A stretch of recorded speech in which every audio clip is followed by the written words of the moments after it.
يا حامل القرآن قد خصك الرحمن بالفضل. السلام عليكم ورحمة الله وبركاته.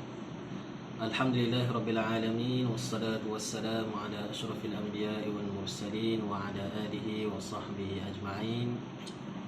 قال رب اشرح لي صدري ويسر لي أمري واحلل عقدة من لساني يفقه قولي. رب زدنا علما وارزقنا فهما.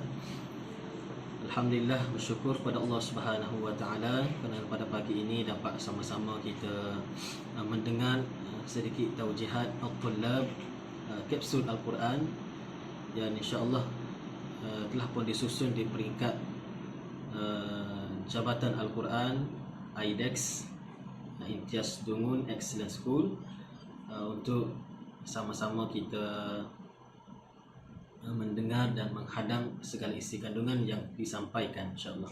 Sesi kali ini saya ingin berkongsi berkaitan dengan bagaimana kita memilih kawan kita.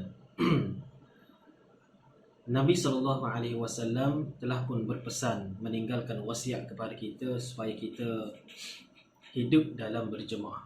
Kata Nabi SAW, alaikum bil jamaah.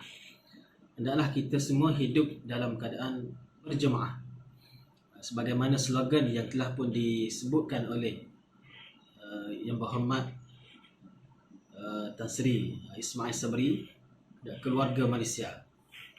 Bagaimana kita nak melihat suasana kita di Malaysia ni hidup dalam keadaan harmoni, walaupun berlainan agama dan sebagainya, kita hidup dalam keadaan berkeluarga, hidup dalam keadaan berjemaah. Namun begitu, di sana Al-Quran, Allah Subhanahu wa taala telah titipkan di dalam Al-Quran bagaimana kita nak hidup dalam berjemaah dan perlunya kita hidup dalam jemaah yang betul.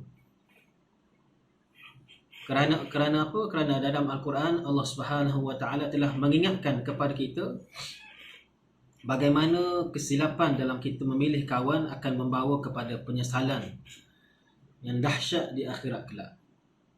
Firman Allah Subhanahu wa taala, ya wailata laitani lam attakhidh fulanan khalila, yang bermaksud, wahai celakanya aku, alangkah baiknya kalau aku tidak mengambil dia itu menjadi sahabat karib.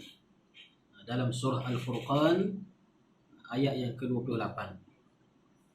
Bagaimana Allah Subhanahu wa taala sangat titik beratkan kita dalam soal memilih kawan. Kalau kita berkawan dengan orang yang minat bersukan, maka kita akan minat kepada sukan tersebut dan kita akan mahir dalam sukan. Bagaimana kita memilih kawan yang mempunyai hobi yang membaca, maka kita akan suka membaca. Kita akan suka mengkaji, mencari bahan-bahan dan sebagainya. Bagaimana kita berkawan dengan kawan yang suka memilih baju. Musim-musim kita tengah minat kepada pasukan-pasukan EPL dan sebagainya, kita minat untuk, sebelum ni minat tu tidak ada, tetapi kerana kita berkawan dengan orang yang minat kepada jersey-jersey pasukan-pasukan, maka kita akan turut minat kepada jersey Leicester ke Leicester ke, maka kita akan menjadi minat yang sama dengan sahabat kita. Jadi bagaimana kita nak cari sahabat yang dekat dengan Allah Subhanahu wa taala, supaya kita tidak tergolong dalam golongan yang disebutkan oleh Allah Subhanahu wa taala, golongan yang celaka kerana tersalah memilih kawan. Kerana atas dasar itu Rasulullah sallallahu alaihi wasallam telah mengingatkan kepada kita bahawa pendirian seorang lelaki itu bergantung kepada pegangan agama sahabatnya juga. Sabda Rasulullah sallallahu alaihi wasallam, al-mar'u ala dini khalili falyanzur ahadukum man yukhalil. Seorang lelaki itu bergantung kepada pegangan agama, bergantung kepada pegangan agama sahabatnya. Maka perhatikanlah dengan siapa kamu bersahabat. Oleh yang demikian, kita kena pilih sahabat kita di kalangan sahabat yang boleh membawa kita ke syurga. Kita bersahabat bukan hanya nak bersahabat di dunia sahaja, tetapi kita nak bersahabat hingga ke syurga. hingga ke akhirat sana.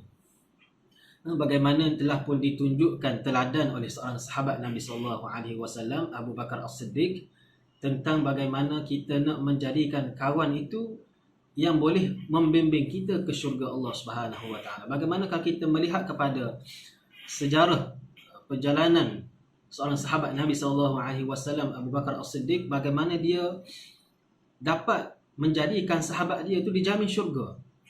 Bagaimana telah disebutkan tentang 10 orang sahabat yang dijamin masuk ke syurga, selain daripada 4 orang sahabat yang merupakan Khulafa Ar-Rashidin. 6 sahabat yang lain adalah merupakan sahabat yang dijamin syurga. Antaranya, kalau melihat kepada menurut pendapat Ibn Ishaq, di kalangan 10 orang sahabat yang dijamin akan memasuki syurga, separuh dari mereka itu ialah 5 orang yang beriman atas persahabatan dan usaha dakwah yang dilakukan oleh Abu Bakar As-Siddiq. Siapakah mereka? Ialah Utsman Al-Affan, Zubair Ibn Al-Awwam, Abdurrahman bin Auf, Sa'ad bin Abi Waqqas dan juga Talhah. Itulah antara 5 sahabat yang telah pun dijamin syurga oleh Allah Subhanahu Wa Taala kerana dakwah yang dilaksanakan oleh Abu Bakar As-Siddiq. Maka kesimpulan yang Ustaz boleh sampaikan kepada adik-adik semua, supaya carilah sahabat yang boleh membawa kita ke syurga.